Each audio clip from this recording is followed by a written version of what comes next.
Huwag na huwag kang magkatoliko. Dahil mapaning lang ang katuruan nito. Yan po ka-curious ang madalas na argumento. Na sinasabi nila na ritual lang ang katoliko. Hindi malinaw ang aral, hindi pag-ibig ang tinuturo. Ito pong pinupunto sa komento na ito.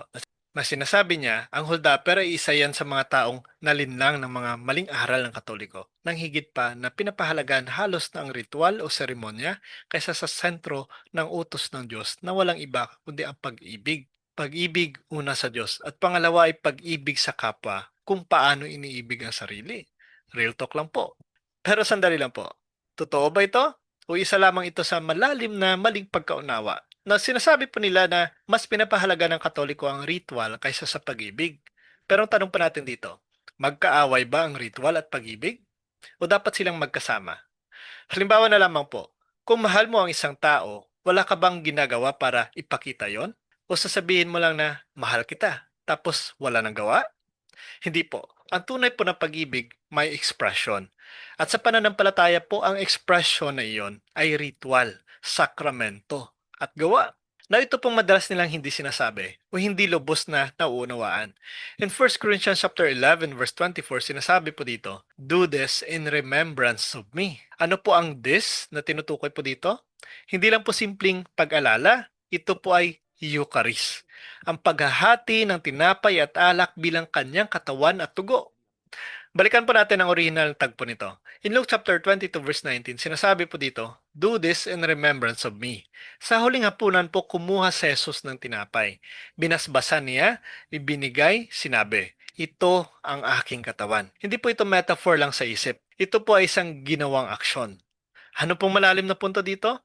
Kung sinasabi po ng iba na ayaw namin ng ritual, pero si Jesus mismo ang nagsabi na gawin ninyo ito, tanong pa natin dito, sino ang susundan mo? Sariling interpretasyon o si Kristo mismo? Ang Christianity po ay hindi lang belief system. Hindi lang po ito mental agreement. Ito po ay live faith na may visible expression. At ang isa sa pinakamalinaw po na expression nito, ang Eucharist. Well, mayroon po tayong historical proof. Ang mga unang Kristiyano po hindi lang po nagbasa ng Biblia. Sila po ay nagtitipon, nagpuputol-putol ng tinapay, nagdiriwang ng Eucharist. In Acts chapter 2 verse 42, sinasabi po dito, they devoted themselves to the breaking of bread. So ito po ang kanilang ginagawa. Hindi po yan optional. Yan talaga ang ginagawa ng mga apostol simula pa nung una. Now ito pong point ng part na ito. Kung tinatawag mong ritual lang ang Eucharist, tinatawag mong ritual lang ang inutos mismo ni Kristo. At iyon po ang hindi simpleng issue. Iyon po talaga ay pag-unawa sa utos niya. Ba? Ang pag-ibig po sa Biblia ay may gawa. Sinasabi nga ng iba, pag-ibig lang ang mahalaga. Yes, tama po yan. Pero hindi po yan kumpleto. Anong problema? Ginagawang emotion lang ang pag-ibig. Pero sa Biblia po, ang pag-ibig ay desisyon plus action. In James chapter 2 verse 17, sinasabi po dito, faith without works is dead. Hindi po sinasabi na mahina lang, kulang lang. Ang sinabi dito, patay. Ano pong malalim na analysis? Kung ang faith ay walang gawa, hindi ito incomplete faith. Ito ay dead faith. In 1 John chapter 3 verse 18, sinasabi po, let us not love with words, but with actions. Hindi po sapat lang na mahal kita, Lord, kung walang pagsunod, kung walang sakripisyo, kung walang pagbabago. Maliwanag po yan. Now, kung sinasabi mong may faith ako, pero walang pagbabago sa buhay mo, walang obedience, ayon po sa Biblia, hindi buhay ang faith na iyon. Ano po ang napaka-importante dito? Ang tunay po na pag-ibig sa Diyos ay hindi naririnig, kundi nakikita. Now, hindi po malabo ang turo ng Katoliko. Maliwanag po yan. Kung madalas po na sinasabi nila na hindi malinaw ang Katoliko. Pero suriin po natin na maayos. May structure ng Katolikong turo po. May catechism, yan po ang organized teaching, may 2,000 years of continuous tradition, may apostolic succession. Yan po ay wala sa ibang pananampalataya. Hindi po ito random teaching. Ito po talaga ay systematic at consistent. In 1 Timothy chapter 3 verse 15, sinasabi po dito, the church is the pillar and foundation of truth. Pansinin niyo po ito. Hindi po sinabi na Bible alone. Hindi po sinabi na kanya-kanyang interpretasyon. Ang sinabi po dito, simbahan ang haligi ng katotohanan. Ito pong malalim na katotohanan. Kung walang authority, ano pong mangyayari? kanya-kanyang interpretasyon, kanya-kanyang doctrine, kanya-kanyang truth. Kaya may libo-libong denominations. Now, ang Catholic Church po, may continuity, may authority, may unity. Versus sa fragmented interpretations, talagang malaking pagkakaiba. Now, ito pong point natin dito. Hindi po malabo ang Katoliko kung naiintindihan mo ang kabuuan. Ang nagiging malabo lang po ay kapag pinutol mo ito sa context. Now, ito po ang isa sa pinakamahalagang hindi po napapansin. Ang Katolikong simbahan po ay hindi nagsimula kahapon lang. Hindi po ito gawa ng tao lang. Ito po talaga ay itinatag mismo ni Kristo. In Matthew 16 verse 18, sinasabi po, "You are Peter, and on this rock I will build my church." Himay-himayin po natin dito. My church, singular po yan. Hindi po maraming simbahan, iisa lamang. Hindi po sinabi na mga simbahan. Hindi po sinabi dito na sariling interpretasyon ng bawat isa. Ang itinayo po ni Kristo, iisa, may authority, may pundasyon. Ano pong malalim na reality dito? Bago pa naisulat po ang New Testament, may simbahan na. Bago pa na-compile ang Biblia, may nagtitipon ng mga Kristiyano. Ano pong critical question? Sino po ang nag-compile ng Biblia? Sino ang nahulog mula sa langit na buo? Ito po ay tinipon, kinilala, at pinagtibay po ng simbahan. Kaya kung tinanggap mong Biblia, well, implicit mong tinatanggap ang authority po ng simbahan na nagpreserba po nito. Diba? Ito pong historical truth. Ang early Christians po may hierarchy, may bishops, may liturgy, may sacraments. Hindi po sila free for all interpretation. Sila po ay organized church. Maliwanag po yan. Na ito po ang isa sa pinakamaling framing. Either ritual or relationship daw. Mali po yan.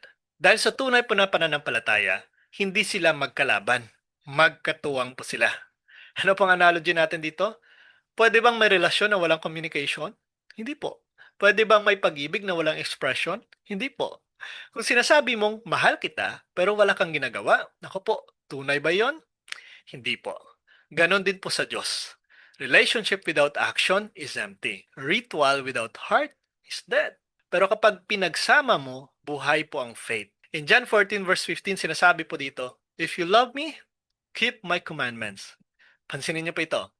Love to obedience. Hindi po sinasabi, feelings lang sapat na. Ang pag-ibig kay Kristo ay may kasamang gawa.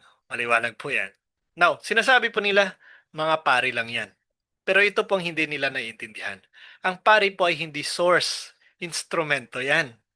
In John 20 verse 21 to 23, sinasabi po dito, "As the Father has sent me, so I send you. Whose sins you forgive are forgiven." Ito pong malalim na katotohanan. Si Jesus po mismo ang nagbigay po ng authority. Hindi po ito self-appointed. Ito po ay delegated authority mula kay Kristo. Ano pong analogy natin dito para mas maliwanag? Kapag may doctor po, siya ba ang source ng healing? Instrumento lang siya. Ganon din po ang pari. Si Kristo ang gumagawa. Now, ang problema po ay hindi ang turo, kundi ang tao. May mga Katoliko po na nagkakasala, yes. Pero ang tanong pa natin dito, kasalanan ba ng turo o ng tao? Ba? Now, sa 12 apostles po may Judas. Pero hindi po ibig sabihin na mali na ang turo ni Kristo. Diba? Ito pong malalim na point.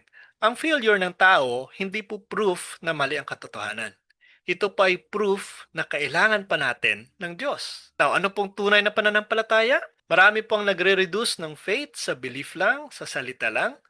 Pero sa Biblia po, ang tunay po na pananampalataya, faith, may works, may obedience, may love. In James chapter 2 verse 26, sinasabi po dito, faith without works is dead.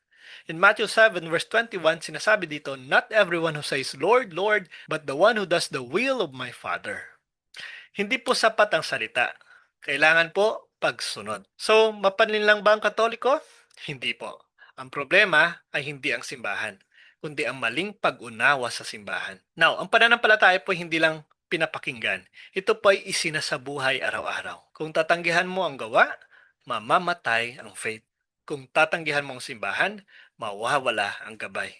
Kung tatanggihan mo ang katotohanan, maliligaw ka. Hindi po ritual ang kalaban ng pag-ibig, kundi maling pag-unawa sa pananampalataya. Kung sangayon po kayo sa video na ito, please comment down below. I stand in my Catholic faith. God bless po sa ating lahat sa ngalan ng Ama, ng Anak at ng Espiritu Santo. Amen.